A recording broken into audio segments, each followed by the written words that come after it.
Good morning. It is now 10:15 and I've been sleeping in the car for I don't know how many hours. I went to bed quite late because I'm a sucker for time lapse at night. Especially yesterday with the moonlight and the snow. Man, it was so fun to do it. But okay, anyway, as for the sleep, I realized that Leaf is not the most comfortable car to sleep in because, well, several things. The seat here, when you fold it, the seat becomes kind of high. So even if I pad down the trunk area with banana boxes, it doesn't have the same height. So I think that was a little mistake. I should have padded something that is slightly taller. So if you're serious about camping in your Leaf, you know, outdoor activity, go fishing or skiing or whatever you do, I think you should have something taller than a banana box in the trunk. But then I like to have the parcel shelf up, not taken away, because you could also actually take out the parcel shelf and then put it under the in the trunk, and that will actually pad it perfectly. But then, yeah, but okay, it's good enough. But I didn't sleep. I mean, it wasn't the most comfortable position because that extra height meant that it was I don't know how to put this, but it was uneven. Yeah. So, but another problem is that I wanted to put the HVAC on automatic, just like the other cars, and in the Tesla and the e-Niro and also the ID3 in automatic.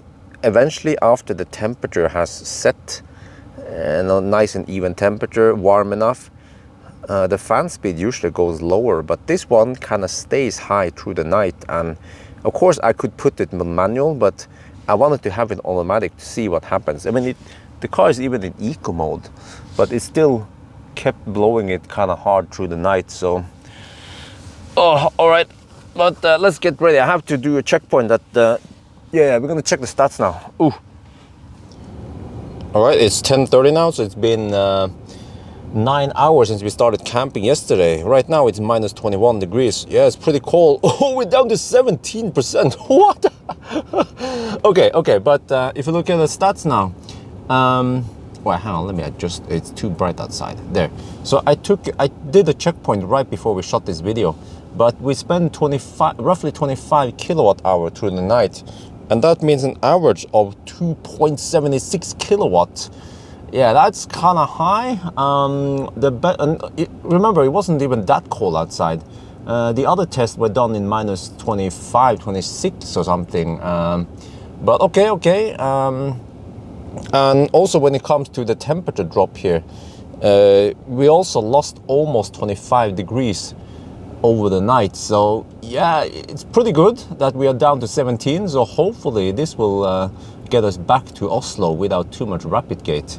But I was actually expecting it to drop further. So a little bit surprising that even if it's minus 20 outside, then the temperature in the pack drops so slow. I was hoping for 5 degrees in the morning in the pack, but it didn't. So, okay, but what we're gonna see now is how fast will it charge? Yeah, it's gonna do the same test. Folldal, where the fast charger is right down there. So let's get ready and then check it out. Wow, what a lovely day in Folldal today. Pretty cold, but nice weather. It's the clear sky that makes it cold. Oh, yeah. So you see, I camp only a couple of kilometers south of Folldal. Nice. What is the day today? I think it's Wednesday or something. I haven't paid attention. All right, we're charging now. Getting 43 kilowatt, huh?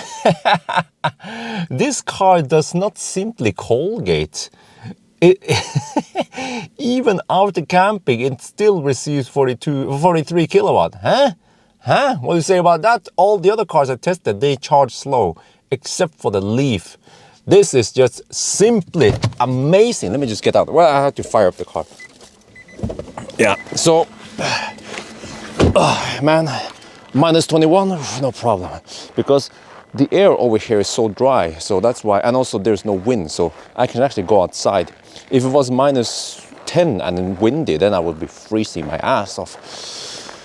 There you have it. The Leaf is perfect for Finnmark, perfect for cold weather. It will not rapid gate. And okay, even if it does it, you can just take a break, or overnight it will cool down like crazy. Well, actually, not crazy, but at least I noticed that during the drive, it didn't heat up that much. Even when you fast charge now, it doesn't heat up that much. So we will see on the way back. This will also be the ultimate test to go back again and see if we get any crazy rapid gate on the return. But yeah, so far so good. And now, as usual, we have to stay here for a while.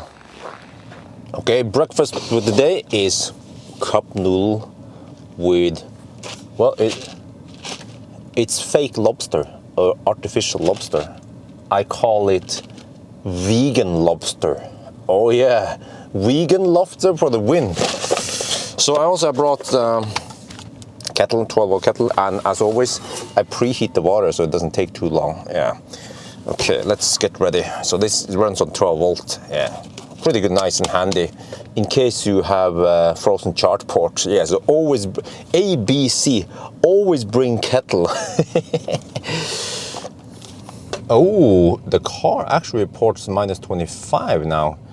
And if I check on Yr, I see that the actual measurements around here claims that it is -25 up to almost -30. So, okay, maybe that's why it was consuming more in the morning. Okay, so -25 there is then.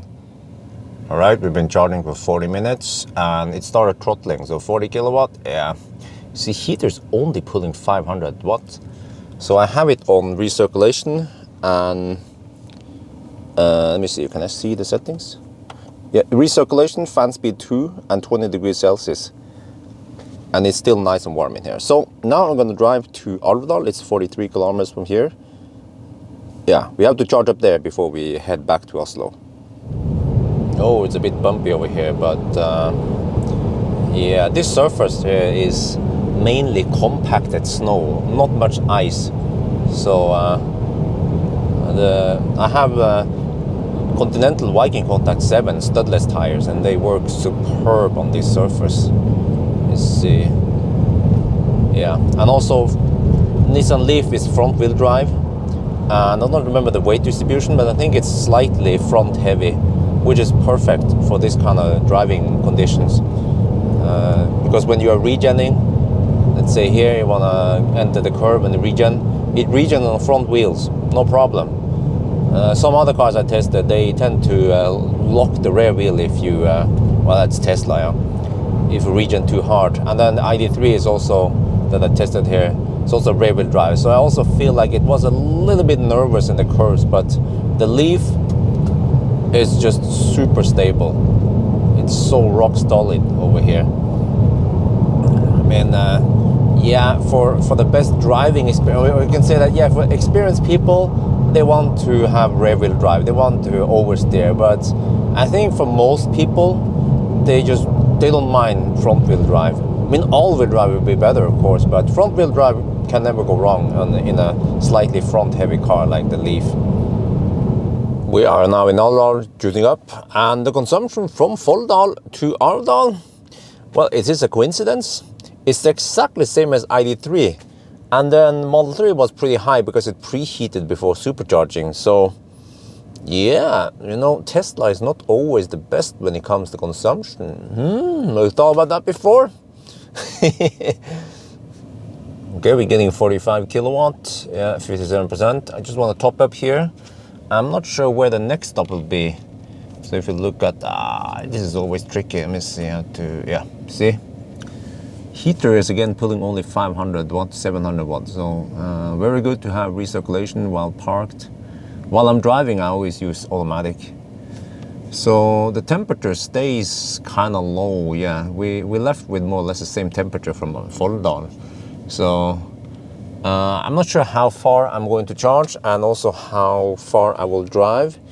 We'll see, yeah, we'll see. So I guess I now have to go to the restroom and do some stuff. Oh yeah, I have to promote that we finally have Hypercharger. I'm going to post it on my Facebook page.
We are now at ESPA Chem Power Chargers. Yes, let me show you the stats from Folldal.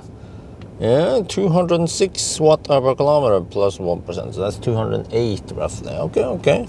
So we are down to 4% and nothing there, but so let's see now. 31 degrees in the pack.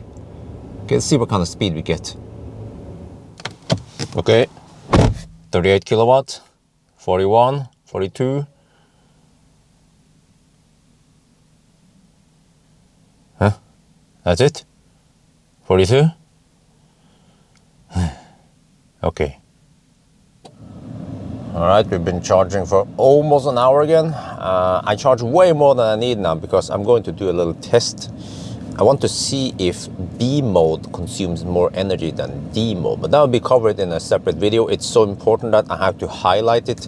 My claim, of course, is that around here on the highway, B mode and D mode makes no difference. Oh well, we are done with the test now.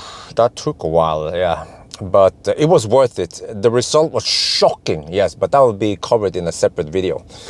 So now we have 64%. Yeah, I think we could just go home now. We don't have to charge. No. Battery is kind of hot. Yeah, let's see what happens. Maybe I should try charge back in Oslo. Yeah, let's do that. Okay, let's go home. TB phone home.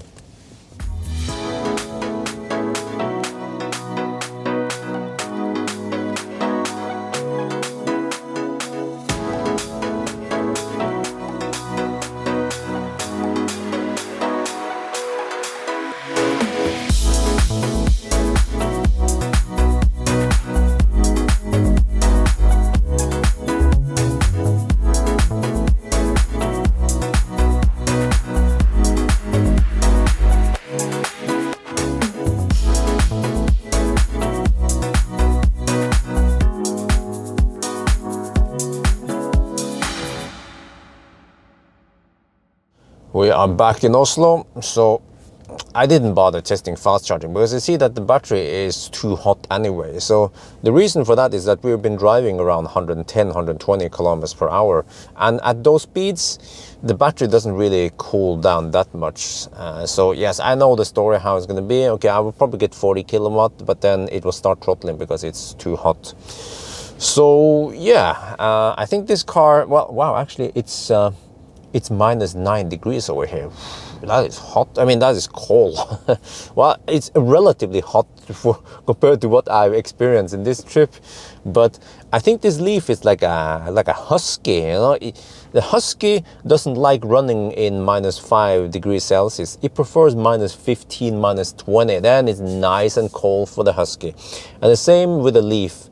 So yeah, but at least now I've proven that this car, the Leaf, is just superb. It doesn't cold-gate. We never saw any problems with cold-gating on this trip. Just slight rapid gate. But remember that I was driving about 10% over the speed limit because I didn't want those trucks in my rear fender. But most Leaf drivers, they'll be driving under the speed limit. So then for them, in Finnmark, no problem. Yeah, so this car is Finnmark approved. Ding! Yeah. Speaking of Finnmark, maybe I should drive Leaf from Oslo to Finnmark. From Oslo to North Cape. How about that in winter? The colder, the better. no problem for me. If I rapid gate, just pull over, chill for a couple of hours, and then we're good to go, right? But yeah, when it comes to, I mean, the reason why I took this trip to Folldal was to do the exact same trip with the other cars, and it seems like the Leaf is sometimes it's neck on neck with the e-Niro and ID3. Sometimes the ID3 is actually thirstier, especially for the camping session. And then Model 3 is just unbeatable. Model 3 kicks ass for the Lord, yes. Hail Elon Musk, no, but okay. But as for e-Niro versus ID3 versus Leaf, they seem to have very similar consumption, but e-Niro though seems to have a little edge when it comes to HVAC. Really efficient heating and cooling and heat pump, yeah.